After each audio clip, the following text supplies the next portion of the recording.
Cœur de patrimoine, Cédric Decoeur.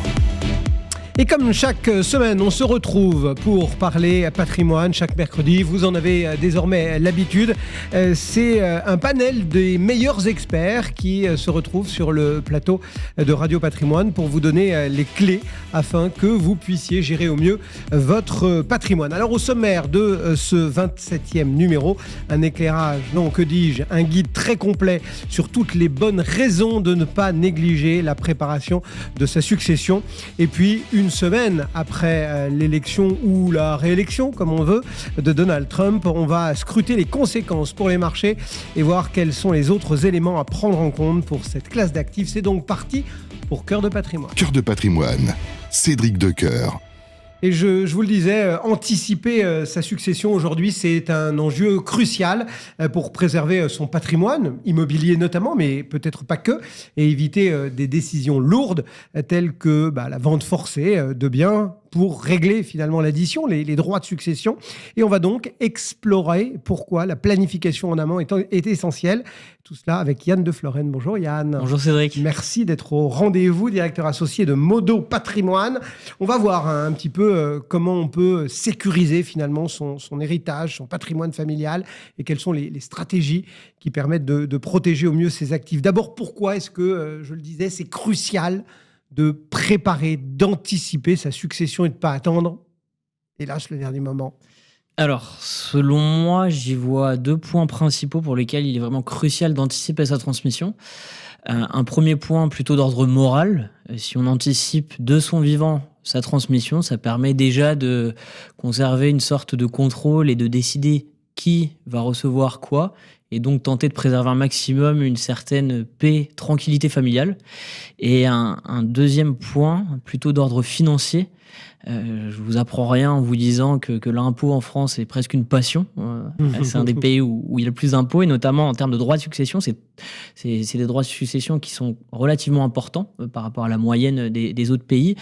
L'avantage, quand il y a beaucoup d'impôts, c'est qu'il existe beaucoup de mécanismes pour les optimiser. Oui, c'est ça. Si on s'y prend relativement tôt, au niveau de la transmission, on peut bénéficier des différents avantages fiscaux qui existent et surtout les renouveler dans le temps. Et ça permet ainsi, comme vous l'avez dit, pour certaines familles, d'éviter de devoir vendre le patrimoine dont elles ont hérité pour payer les droits de succession sur ce même patrimoine, qui est un drame qui arrive plus souvent qu'on ne le pense à beaucoup de familles. Ouais. Bon, donc il faut s'y prendre en avance. Mais en avance à quel point? J'ai envie de dire, il faut commencer à parler succession dès l'arrivée du premier enfant dans un couple. Enfin, je veux dire, à partir de quel moment c'est, entre guillemets, judicieux pour bien préparer les choses? Je vais vous faire une réponse un petit peu basique, mais si on a pour objectif de transmettre, de donner un maximum à ses héritiers, à ses enfants en l'occurrence, le plus tôt c'est le mieux.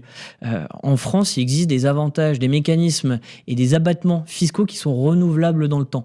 Par exemple, pour une donation en ligne directe, donc d'un parent vers un enfant, chaque parent peut donner jusqu'à 100 000 € en totale exonération d'impôt. Cette donation, elle peut se faire sous plusieurs formes, que ce soit une donation financière, d'un patrimoine immobilier, d'actions. Et en fait, cet abattement de 100 000 €, il est renouvelable tous les 15 ans. Donc si on s'y prend relativement tôt, on peut l'utiliser une fois, deux fois, même voire 3 ou 4 fois dans sa vie pour justement augmenter le patrimoine qu'on va donner à ses enfants sans payer d'impôts. Pour autant, attention à ne pas se dessaisir, entre guillemets, parce que la vie est longue aussi, et on le voit aujourd'hui avec la dépendance, etc. Il faut aussi garder ce qu'il faut pour soi, mais effectivement, l'avoir en tête. Il y a quelques mécanismes, je le disais, qui existent, dont on parle pas mal. Le premier, c'est peut-être le concept de démembrement de propriété. D'abord, est-ce qu'on peut réexpliquer ce que c'est, pour dire qu'en gros, c'est pas de la chirurgie, et voir un petit peu quels sont les facteurs à prendre en compte quand on a envie d'utiliser ce dispositif patrimonial? Justement, vous l'avez dit, Cédric, c'est vrai que c'est important pour les donateurs de ne pas non plus se mettre à nu et de conserver un minimum de patrimoine pour continuer à vivre. Et c'est là que le démembrement de propriété intervient. Donc le démembrement de propriété, c'est quoi? C'est la séparation du droit de propriété sur un bien, meuble ou immeuble, entre d'un côté l'usufruit et de l'autre la nue propriété. Donc la nue propriété, c'est le droit de disposer du bien, par exemple pour un immeuble de le vendre, et l'usufruit, c'est le droit d'utiliser le bien, donc par exemple y vivre si c'est sa résidence principale, et d'en percevoir les fruits. En l'occurrence, les loyers si c'est un investissement locatif. D'accord. Dans une stratégie d'optimisation patrimoniale, il est très souvent recommandé de faire la donation de la nue propriété à ses enfants, tout en conservant l'usufruit pour soi. Comme ça permet d'anticiper la transmission, tout en restant habité dans le patrimoine immobilier si c'est une résidence principale, et de percevoir les loyers pour un investissement locatif. Parce qu'on découpe, entre guillemets, le bien, qu'il soit meuble ou immeuble, et du coup, on découpe aussi la valeur du bien. C'est là aussi d'où provient l'intérêt fiscal. Exactement. Là, on arrive un peu sur l'intérêt fiscal de cette opération. Le but de faire ça, lorsqu'on donne la nue propriété, effectivement, c'est qu'on va séparer d'un côté la nue pro et l'usufruit. L'avantage de faire ça, c'est lorsqu'à l'extinction de ce démembrement de propriété, lorsqu'il y a le décès de l'usufruitier, donc le parent donateur, l'usufruit revient au nu propriétaire, donc à l'enfant.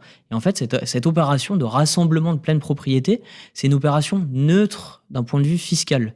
Ce qui signifie que lorsque le nu propriétaire reçoit l'usufruit, peu importe le montant, il n'y a aucun impôt à payer. Et comment est-ce qu'on détermine la valeur de l'usufruit et de la nue propriété? C'est en fonction de l'âge de l'usufruitier donateur. C'est pas au hasard ou en fonction de la valeur de l'immeuble, non, c'est vraiment... c'est fiscal. Exactement, il y a un barème fiscal. Boum. Dans le Code général des impôts, vous trouvez le barème fiscal, c'est en fonction des tranches d'âge par dizaine, et plus le donateur est âgé, plus la valeur de la nue propriété va être importante, et forcément, mécaniquement, plus l'impôt va être important. Si je dois prendre un cas pratique, on va prendre l'exemple de 2 parents, 2 enfants. Les parents âgés de 55 ans, ils ont un patrimoine immobilier, on va dire, de 800 000 euros à transmettre. Étant donné qu'ils sont âgés de 55 ans, à cette tranche d'âge, la valeur de la nue propriété de l'usufruit, c'est pile 50%. Donc là, sur ce patrimoine, la nue propriété vaut 400 000 euros. Les parents vont donner 400 000 euros à leurs 2 enfants. Chaque parent va donner 200 000 euros. 100 000 euros à chaque enfant. Si chaque parent donne 100 000 euros à chaque enfant, on revient un petit peu en arrière, on est pile à la limite de notre abattement de 100 000 euros. Ça veut dire qu'on transmet cette somme libre de droit. On transmet, dans ce schéma, les parents peuvent transmettre 400 000 euros de nue propriété en payant 0 euros d'impôt. Le jour où nos 2 parents seront plus là, les enfants récupèrent l'usufruit et donc la pleine propriété sur le patrimoine immobilier en payant 0 euros d'impôt. À titre de comparaison, si on n'avait pas utilisé ce mécanisme, les parents venaient à disparaître subitement, ça aurait représenté un petit peu plus de 72 000 euros de droits de succession. On peut faire ça, enfin, c'est judicieux d'utiliser ce démembrement sur tout. Enfin, je pense par exemple à la résidence principale, sur de l'immobilier locatif, sur de l'immobilier de plaisir, de loisirs, genre campagne, montagne, enfin bref, ou sur des produits financiers. C'est tout se vaut, entre guillemets, ou il y a un cas ou un autre où c'est peut-être pas plus judicieux de le faire. Alors là, je vous ai expliqué, on va dire, le mécanisme global et une explication générale. Et encore une fois, tous les conseils doivent être absolument personnalisés. Démembrer la résidence principale, il y a des conséquences, notamment si, au moment de la revente. La revente d'un bien démembré n'est pas aussi simple qu'un bien dont on est... Il faut que tout le monde soit d'accord. Exactement, il faut que tout le monde soit d'accord. Ou bien le parent ne vend que son usufruit, mais si on a une petite maison de campagne, qui accepterait d'acheter l'usufruit d'une maison au fin fond de la campagne. Donc voilà, il y a des conséquences. Tout doit être anticipé, bien sûr. Comme vous l'avez dit, le démembrement peut se faire sur... plusieurs choses, même sur des biens financiers, sur de l'assurance vie. En général, on l'utilise très souvent sur du patrimoine immobilier. Ouais. Pour le patrimoine financier, il existe encore d'autres mécanismes et d'autres subtilités. Ouais. Vous avez prononcé le mot magique assurance vie au détour d'une phrase. C'est vrai que c'est souvent mentionné comme l'outil de transmission presque ultime. On peut rappeler un petit peu les principaux avantages justement qu'offre cette assurance vie par rapport au régime commun, on va dire? Alors, l'assurance vie, outre ses vertus d'optimisation de l'épargne, le fameux couteau suisse de l'épargnant, l'assurance vie présente pour moi, comme vous l'avez dit, c'est l'outil ultime pour transmettre un patrimoine financier. Déjà, ce qu'il faut savoir, c'est lorsque l'on ouvre une assurance vie, on y nomme un bénéficiaire en cas de décès. Et on peut mettre autant de bénéficiaires qu'on veut et on peut mettre qui on veut. Son fils, son cousin, son voisin. L'assurance vie est un produit qui est hors succession de droit commun et possède ses propres règles en termes de succession, notamment au niveau des abattements. Ce qu'il faut savoir, c'est que pour tous les versements qui sont réalisés avant l'âge de 70 ans sur son assurance vie, on va pouvoir transmettre à chaque bénéficiaire jusqu'à 152 500 euros sans payer d'impôt. Je reprends mon fameux cas pratique, 2 parents, 2 enfants. Si Ouais. chaque parent ouvre une assurance vie en y mettant chacun de ses enfants bénéficiaires, on va pouvoir transmettre 152 500 euros x 4. Ça fait 610 000 euros en totale exonération d'impôt. À titre Donc de on a comparaison, déjà pu filer les 800 000 balles de la maison. de plus patrimoine immobilier. Là, on est avec 610 000 Et de là, on a patrimoine toujours financier. Zéro Toujours zéro. d'impôt de droit de succession. À titre de comparaison, c'est même 610 000. S'ils étaient sur un compte courant au moment de la succession, donc du décès des parents, ça générerait un peu plus de 114 000 euros en droit de succession. Il y a un autre mécanisme qui s'appelle le don Sarkozy. Alors, en fait, il a changé de nom. Hein. Oui. Mais voilà, dans le verbiage patrimonial, il est un petit peu resté sous cette acception du don Sarkozy. Comment on peut le présenter, du coup, ça? Parce que c'est un truc en plus. Exactement, un truc en plus. C'est un don manuel de somme d'argent du donateur vers le donataire, de 31 825 euros et exonéré. Et cette donation peut se renouveler tous les 15 ans. Et il y a plusieurs conditions à respecter. Déjà, c'est obligatoirement sous forme pécuniaire. C'est obligatoirement une somme d'argent qui doit être donnée. Et il y a aussi des conditions d'âge à respecter. Le donateur doit être âgé de moins de 80 ans. Le donataire, celui qui reçoit, doit avoir plus de 18 ans. Je reprends toujours mon même schéma. Les 2 parents, 2 enfants qui donnent ces fameux 31 865 euros. J'ai dit 25, c'est 31 865 euros chaque parent vers chaque enfant. Ça permet de donner un peu plus de 127 000 euros en totale exonération d'impôt. Et toujours à titre de comparaison, ça aurait généré, si ils avaient subi les droits de succession, un peu plus de 18 000 euros d'impôt. Donc, si on doit faire un petit peu le résumé de notre fameuse famille qui a bien été conseillée, si on rassemble un peu tout, avec le levier du démembrement de propriété du patrimoine immobilier, plus l'assurance vie, plus notre fameux don manuel connu sous le nom de don Sarkozy, ça permettrait à cette famille de donner jusqu'à 1 500 000 euros de patrimoine immobilier financier en payant Sans avoir 0 euros d'impôt. payé le moindre Exactement. centime d'euro de... Et sans ces mécanismes succession. d'optimisation, toujours pour comparer, ça aurait généré un peu plus de 220 000 euros de droits de succession. Et donc, ça permet de recevoir un patrimoine sans vendre. Démembrement, assurance vie, et puis ce don de somme d'argent connu sous le nom de don Sarkozy. On a évoqué ces 3 mécanismes. Si on doit faire un peu la synthèse, qu'est-ce qu'on conseille? Donc de s'y prendre tôt, de bien se faire expliquer et réexpliquer ces 3 mécanismes. Voilà, quels sont les 2-3 tips, conseils que Yann de Florenne a envie de donner à nos auditeurs pour finir? Alors, ça aussi, c'est un peu un paradoxe français que j'ai pu constater des rendez-vous que j'ai pu vivre. C'est que beaucoup de familles ont la volonté de transmettre, mais l'argent est tabou. L'argent est très tabou en famille. Si je devais, par rapport à ce sujet de la transmission, si je devais donner un seul conseil à toutes les personnes qui ont cette volonté de transmettre un maximum, d'anticiper, c'est de s'y prendre le plus tôt possible, de creuser, de questionner et surtout ne pas hésiter à aller consulter un professionnel du patrimoine, que ce soit un notaire ou un bon conseiller en gestion de patrimoine comme moi par exemple. Ouais, et puis en parler en famille, hein, parce que c'est pas, vous dites tabou, c'est souvent en famille que c'est tabou. On veut pas dire aux enfants qu'il y a de l'argent, on veut pas, on a l'impression que si on commence à parler de la fin de notre vie, ça va être autoréalisateur. Exactement, c'est ça, c'est des idées un peu reçues, mais oui, je l'ai constaté que l'argent est encore tabou, mais qu'on a envie d'en parler, mais par méconnaissance, par... Rédiger un testament ne fait pas mourir automatiquement. Exactement. Hein. On le rappelle, parce que certains ont l'air de le croire parfois. Merci Yann, en tout cas, d'être passé à nouveau sur le plateau de Cœur de Patrimoine, directeur associé de Modo Patrimoine. À très bientôt. Merci Cédric, à bientôt. Et on poursuit Cœur de Patrimoine. Cœur de patrimoine, Cédric Decoeur. Et une semaine donc après l'élection ou la réélection, c'est selon ce que vous préférez de Donald Trump, eh bien les marchés sont encore un peu effervescents et un peu incertains. Ils se cherchent. On va donc explorer l'impact de ce second mandat sur l'économie mondiale, bien sûr, sur la volatilité des marchés, sur les perspectives aussi pour les investisseurs. Quel secteur pourrait bénéficier ou pâtir finalement des politiques à venir? Quels ajustements stratégiques envisagés pour gérer ce nouvel environnement financier? Bref, tout ça sous l'œil avisé de Cyril Collet. Bonjour Cyril. Bonjour Cédric. Merci d'être au rendez-vous pour CPR AM. Déjà, quelle analyse faites-vous de cette ce deuxième mandat, de ce retour de Donald Trump à la Maison-Blanche. Il y a plein d'exceptions, hein. On peut parler croissance versus inflation, on peut parler de la Fed, on peut parler de l'environnement géopolitique, on peut parler des marchés. Enfin, voilà, vous regardez ça comment ? Les marchés semblent avoir bien accueilli. On a eu sur les 2 premiers jours une très très belle performance du marché américain. Après, je pense que tout le monde est encore un peu dans l'expectative, au sens beaucoup de choses ont été dites avant l'élection, dans la campagne. Beaucoup de promesses ont été faites. On peut quand même lui laisser le fait d'être assez droit dans ses bottes, parce qu'en gros, il a dit des choses qui étaient très proches de ce qui était là en 2016 déjà. Après, le monde est dans une situation totalement différente. L'endettement américain est radicalement différent. Malheureusement, les tensions géopolitiques sont bien plus élevées qu'elles n'étaient à cette époque-là.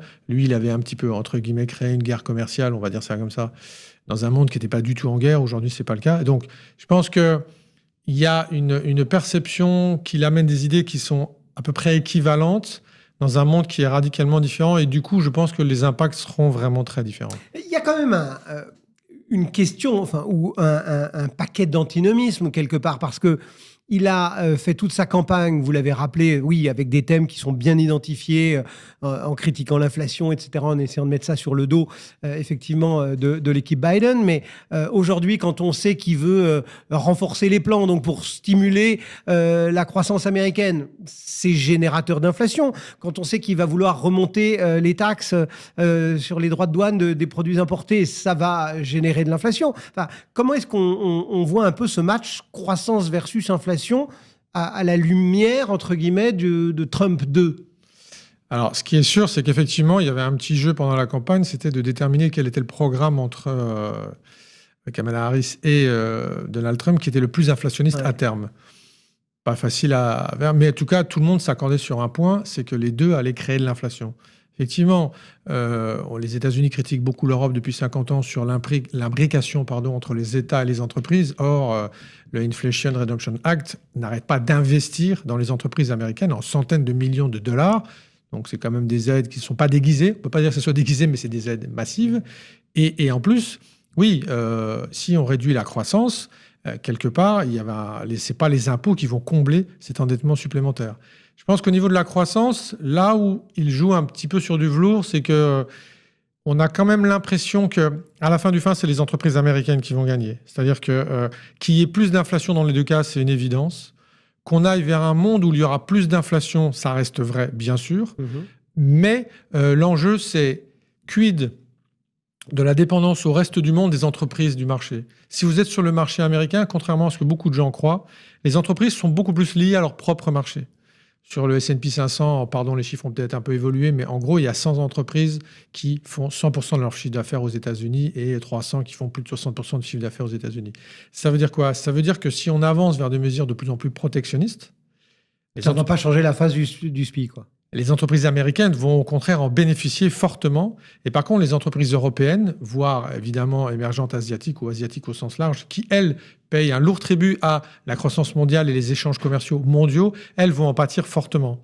Donc le malheur de l'histoire, c'est que si les mesures sont appliquées telles qu'annoncées, encore une fois, on va voir, et la Chambre, tout le monde va être d'accord ou pas, bref, la question, c'est à qui profite le crime, et le crime va profiter aux entreprises américaines.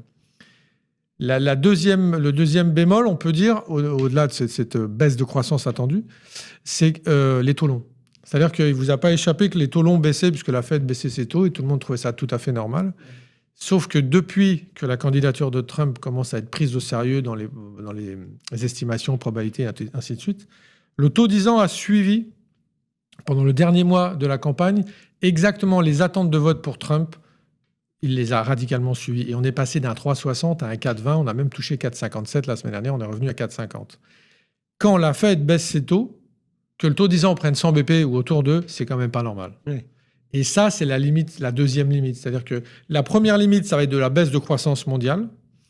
Une limite induite, mais qui ne va pas aider les entreprises américaines. Pour le coup, ça va être potentiellement une hausse du dollar.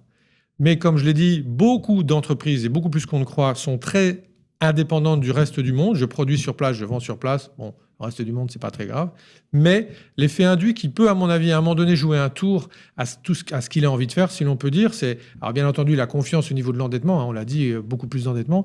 Mais surtout les taux longs. Parce que le marché action, bouge quand même pas exactement, ou il vit pas exactement de la même façon si le taux est à 3,5 ou s'il est à 4,5. Et certains le voient déjà à 5 ou plus, en attendant la mise en place des mesures, et un taux 10 ans à plus de 5%, ça veut dire que la valorisation du marché, elle est touchée, et le marché américain se paye aujourd'hui 24,5 fois les bénéfices 2024, autrement dit, pas au plus cher de l'histoire, mais pas loin. C'est pas mal. Donc, il y a un vrai enjeu là-dessus. Vous avez prononcé le mot, Fed. Et la Fed dans tout ça. Et la Fed versus Trump, et Trump versus la Fed, parce qu'on a vu aussi son envie de remettre l'administration au pas. On avait déjà vu quelques saillies anti-Fed dans la bouche de Donald Trump. Aujourd'hui, la Fed, elle nous avait promis une poursuite de sa politique, etc. Certains viennent un peu à douter, d'autres ont dit qu'elle avait commencé très tard, qu'elle était en retard sur son cycle, en retard sur son rythme politique. Enfin, voilà, la Fed, on doit la considérer comment dans cette nouvelle donne ? Alors moi, je fais partie des gens qui trouvent qu'elle fait plutôt très bien son travail.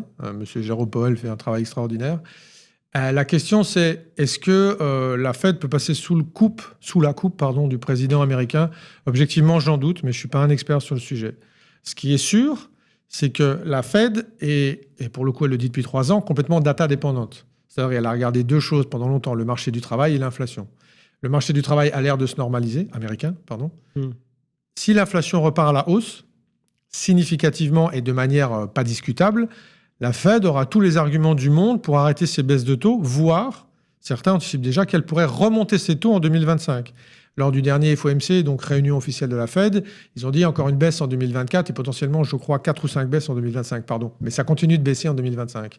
Si jamais les mesures prises sont inflationnistes et vues comme telles dès le début 2025, potentiellement, il n'y aura pas tout. Ils peuvent changer leur scénario. Oui, et ça va être en lien, encore une fois, avec l'acceptation du risque qui est déjà traduite aujourd'hui dans les taux longs. C'est-à-dire qu'à un moment donné, vous n'allez pas vouloir prendre trop de risques à ce que y ait au niveau du gouvernement des choses qui soient faites, qui pourraient potentiellement provoquer l'emballement de l'économie et donc une inflation complètement dingue, alors que c'est ce que la Fed quand même combat depuis 4-5 ans, surtout la sortie du Covid. Donc c'est en ça où passer sous la coupe de je ne pense pas, encore une fois, c'est de la politique américaine. Est-ce qu'ils vont interagir l'un sur l'autre ? Oui, ça c'est obligatoire. Et cette vision des investisseurs actions très très optimistes en 2024, on est sur une belle année, on va dire ça comme ça, qui reposait sur 2 choses. Croissance de bénéfices stables qui arrive, c'est indéniable, et surtout une politique de plus en plus accommodante, des entreprises qui se financent plus facilement, un monde qui devient plus simple. Là, potentiellement, le scénario un peu idyllique est remis en cause parce que la Fed pourrait très bien s'arrêter. Remonter ses taux tout de suite, j'en doute un peu, mais pourrait très bien s'arrêter dans son programme de baisse des taux. Oui. D'autant qu'il faut matiner tout ça de géopolitique. Vous l'avez rappelé au début en disant qu'il avait insufflé, on va dire, une commerciale dans un monde qui n'était pas en guerre, alors qu'aujourd'hui, on est dans un monde qui est en guerre. Effectivement, il y a la question ukrainienne, mais on pourrait se dire aussi qu'une guerre commerciale relancée avec la Chine serait pas forcément de nature à rentrer parfaitement dans le scénario dressé par les marchés. Non, parce que ça va provoquer de l'inflation. Ce dont on est sûr, c'est que ça provoquera de l'inflation. D'un point de vue investisseur, il faudra plus acheter des actions américaines que du reste, même si à terme, ça va poser problème partout. Mais globalement, la première lecture, c'est actions US et rien d'autre. Actions américaines, et rien d'autre. La deuxième lecture, c'est ça va se compliquer. Donc moins de croissance, plus d'inflation partout, des revenus des ménages qui vont baisser. Et oui, la situation géopolitique aujourd'hui, elle est un petit peu ambivalente parce que entre son, pour l'instant, désintérêt, c'est lui qui parle, c'est pas moi évidemment, de la guerre russo-ukrainienne et le fait qu'il voudrait a priori désengager des États-Unis pour laisser Vladimir Poutine finalement se débrouiller avec l'Ukraine.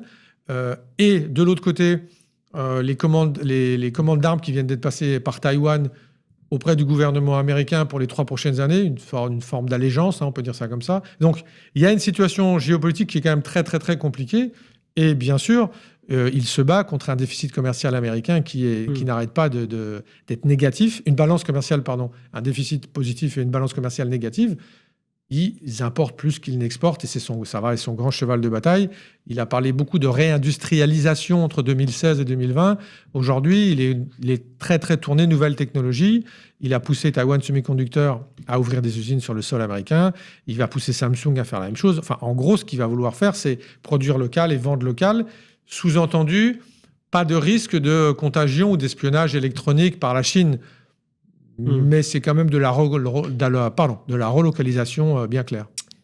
Bon, voilà un spectre Trump évacué. Qu'est-ce qu'il y a d'autre sur le bureau de Cyril Collet, en dehors de ces questions de politique américaine, pour appréhender le contexte financier de cette fin d'année? Est-ce que on regarde l'Europe se débattre dans ces énièmes questions électorales?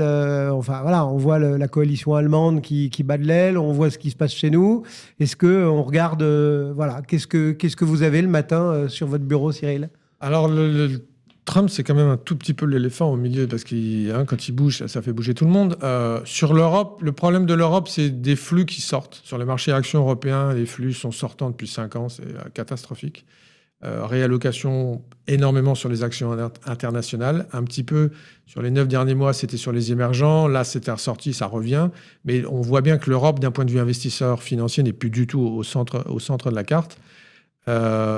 Nouveau ministre en Allemagne, il paraît qu'ils vont dépenser plus d'argent qu'avant. Bon, très bien. Il y a quelques mois, ou quelques semaines plutôt, Mario Draghi avait dit que si on voulait à un moment donné combattre les États-Unis sur la partie technologique, il fallait investir plus dans la recherche. Donc, à nouveau des dépenses largement supérieures à ce qui avait été fait avant, sur des États qui sont aussi largement endettés. Je ne parle pas d'Allemagne, mais je parle de tous les autres États européens. Le problème de l'Europe, c'est endettement/croissance. C'est-à-dire qu'à partir de quand on arrive à payer finalement le poids de la dette, et finalement, cette dette, à quoi elle sert? Le problème, c'est qu'on a un modèle quand même économique et social qui est très différent du modèle américain. Mieux vaut quand même être en bonne santé quand on vit aux États-Unis. Chez nous, la question elle est un peu différente. Donc, je pense que le modèle européen, il est très différent. Et l'attractivité aujourd'hui des entreprises européennes, elle est moindre parce qu'on a moins de valeur technologique et parce que, oui, il y a moins de croissance. Pour 2024, on s'attend déjà aujourd'hui à une croissance de bénéfices négative dans la zone euro, dans la zone Europe. On est encore à plus 9% aux États-Unis. Pour 2025, on est à plus 8%. Dans la zone européenne, on est encore à plus 15 aux États-Unis. Donc ce fameux différentiel de croissance économique au départ, il touche aussi les entreprises, et je dirais même il les touche encore un peu plus. Et donc les marchés. Et donc les marchés, d'autant que, comme je le disais au départ, les entreprises européennes, de par la répartition de leur chiffre d'affaires, vont être très très dépendantes de ce qui se passe à l'international. Et donc c'est difficile aujourd'hui d'être très positif sur l'Europe. Les émergents, il y a une belle croissance. Mais il y a aussi des situations, on l'a dit, géopolitiques très compliquées. Est-ce qu'à un moment donné, s'ils vont arriver à se rebattre à armes égales avec les entreprises américaines? Non. La seule chose qu'on puisse dire, c'est qu'aujourd'hui, la structure des marchés émergents, où il ne faut pas se tromper, il y a 80% d'Asie et puis 10% de pétrole, si on simplifie à outrance, c'est quand même des valeurs très technologiques. Donc c'est en ça, il pourrait y avoir des alliances et des choses qui se passent un peu mieux. Mais malheureusement, au global, c'est toujours les actions américaines qui vont dominer. Ouais, et du coup, qu'est-ce qu'on donne comme conseil à un investisseur aujourd'hui pour cette fin d'année, quoi? On met tout sur Wall Street, on garde quand même un peu d'Europe, on fait de l'or, on fait du Bitcoin, qu'est-ce qui fait l'investisseur aujourd'hui pour se préparer au 20 janvier? Alors, l'investissement de fin d'année, c'est court. On parle de 6 semaines. Donc, s'il était là depuis le début de l'année, il s'en va. Je simplifie toujours, mais il a fait une année performance action extraordinaire. Ce qu'on peut dire, c'est que, pas à fin d'année, mais disons à juin l'année prochaine, à moyen terme, à 6 mois ou un peu plus, on peut pas ne pas être long en actions américaines. C'est comme ça. Par contre, d'un point de vue obligataire, si jamais tout ce qu'on a dit se transforme en modification de la politique de la Fed, il va être mieux long en obligations européennes. Potentiellement, la BCE, Christine Lagarde l'a rappelé cette semaine, eux, ils vont vouloir rendre la zone encore plus compétitive, à baisser le coût de financement. Et donc, la BCE devrait continuer à fortement baisser son taux. Et donc, du coup, le taux 10 ans en Europe, il devrait baisser. D'accord. Donc, si vous êtes détenteur d'obligations européennes aujourd'hui, je ne sais pas quelles vont être les baisses de taux exactement, mais à 6 mois, globalement, vos obligations vont fortement s'apprécier. Peut-être qu'aux États-Unis, si sur les 6 prochains mois, il y a des hausses de taux, votre portefeuille obligataire, il va baisser. Donc, je dirais que dans une démarche action, on est sur une très, très belle année. Plutôt prendre ses bénéfices. Si on veut rester exposé à 6 mois, plutôt réallouer si on ne l'est pas. Sur de l'Amérique. Plus d'une exposition américaine. Par contre, si on a des obligations, oui, les obligations européennes semblent attractives aujourd'hui, avec encore une fois des anticipations de baisse des taux côté BCE. Quant aux États-Unis, on ne sait plus trop. Et le risque, il est plutôt que soit ça s'arrête, soit potentiellement les taux remontent un petit peu. Donc un portefeuille toujours bien équilibré. Le Bitcoin, j'ai pas d'avis. Il y a un monsieur... c'est l'autre éléphant dans la pièce, c'est ça? Pas tout à fait. Non, pas tout à fait. Dans le sens... Enfin, Il y a eu beaucoup de spéculations sur le Bitcoin ces dernières années, principalement liées aux propos de M. Elon Musk, qui en a quand même beaucoup joué sur le financement ou pas de ses voitures et ainsi de suite. Donc voilà, je pense qu'aujourd'hui, le Bitcoin, pour moi, c'est ce que j'ai choqué il y a 2 ans en disant ça, que c'était l'or des moins de 25 ans. C'est pas tout à fait ça, évidemment, puisque c'est un animal qui bouge quand même beaucoup plus rapidement. Mais on est au plus haut des marchés actions, on est au plus haut de l'or et on est au plus haut du Bitcoin. Donc ça veut quand même dire, en résumé, qu'il y a beaucoup, beaucoup d'argent dans le système. Et qu'à court terme, je trouve que la spéculation sur le Bitcoin, elle est difficile à... Enfin, pour moi, elle est difficile à aller beaucoup plus loin. Je resterai plutôt sur du classique, mais l'or continue de très, très bien se comporter, alors que normalement, sur des années, quand on est sur des années actions comme ça, l'or baisse, parce que l'aversion au risque, tout ça, et en fait, elle continue à s'apprécier. Maintenant, quand on regarde la situation géopolitique, peut-être que c'est les marchés actions qui se trompent. Merci beaucoup d'être passé dans Cœur de Patrimoine. Cyril Collet, CPR AM. À très bientôt. Bientôt. C'est la fin de Cœur de Patrimoine pour cette semaine. On se retrouve mercredi prochain. Merci de votre fidélité. Cœur de Patrimoine, une émission à réécouter et télécharger sur le site et l'appli Radio Patrimoine et sur toutes les plateformes de streaming.